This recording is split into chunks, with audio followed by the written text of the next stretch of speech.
Assalamualaikum warahmatullahi wabarakatuh. Kami perwakilan dari SD Gunung Letik 4 akan melaporkan wawancara mengenai MPLS bersama Ibu Kepala Sekolah. Kepada rekan saya persilahkan.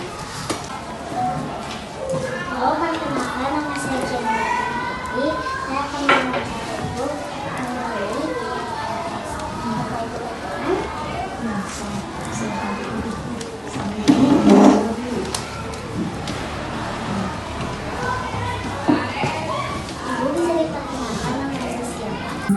Ibu Masrifah, pesimis. apa jabatan Ibu di SDN Gunung Letik? Jabatan Ibu di SD Gunung Letik 4 ini adalah sebagai kepala sekolah. Apa saja program MPLS yang sedang dilaksanakan di SDN Gunung Letik kelas 4 ini? Kemarin program MPLS untuk kelas 1 yaitu kita memperkenalkan ya nilai agama ya dan akhlak. Terus ada kemampuan sosial dan emosi, ada kematangan sosial.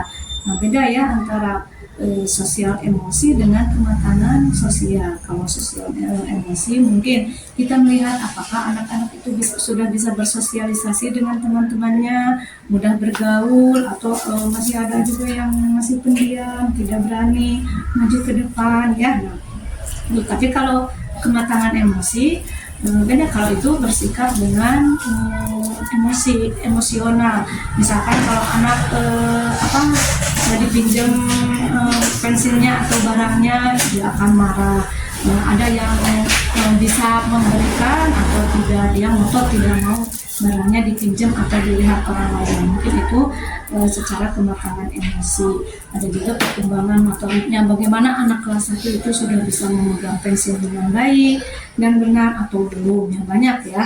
Terus pengembangan literasinya juga.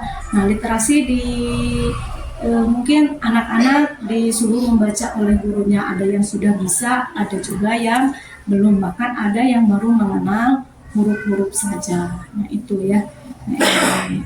Tujuan dari MPLS itu. Kendala apa saja yang dihadapi dalam melaksanakan program MPLS ini?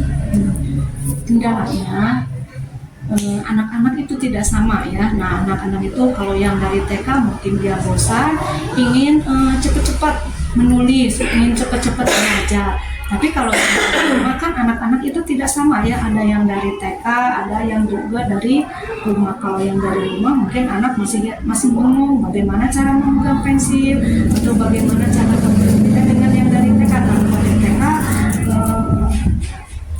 itu inginnya cepat belajar, sama dengan orang tuanya juga. Mungkin kita menjelaskan kenapa harus ada MPLS. Nah, itu adalah penyesuaian ya antara TK dari TK ke SD, maka dibikin secara menyenangkan agar anak itu tidak stres, tidak bengong ya.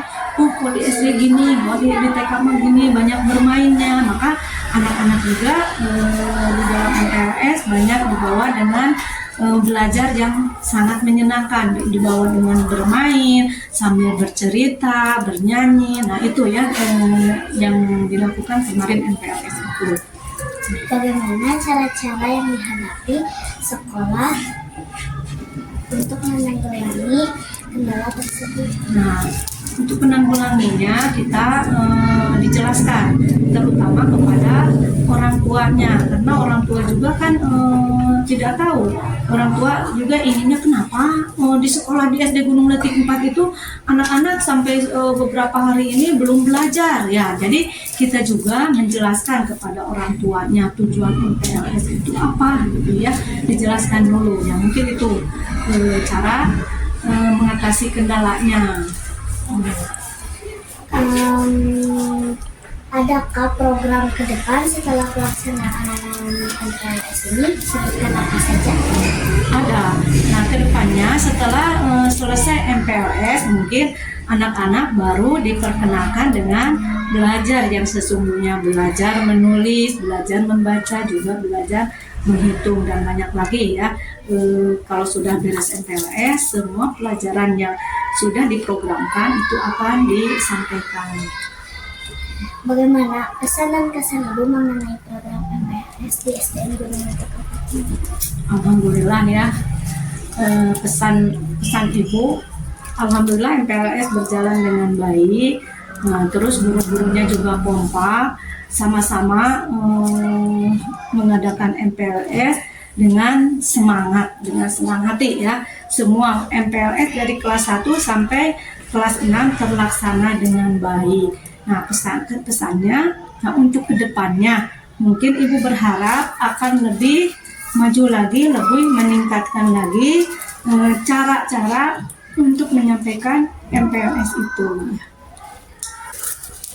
Terima kasih. Ya, sama-sama. Ya, silakan dilanjutkan ya. Dari kami, Wassalamualaikum warahmatullahi wabarakatuh.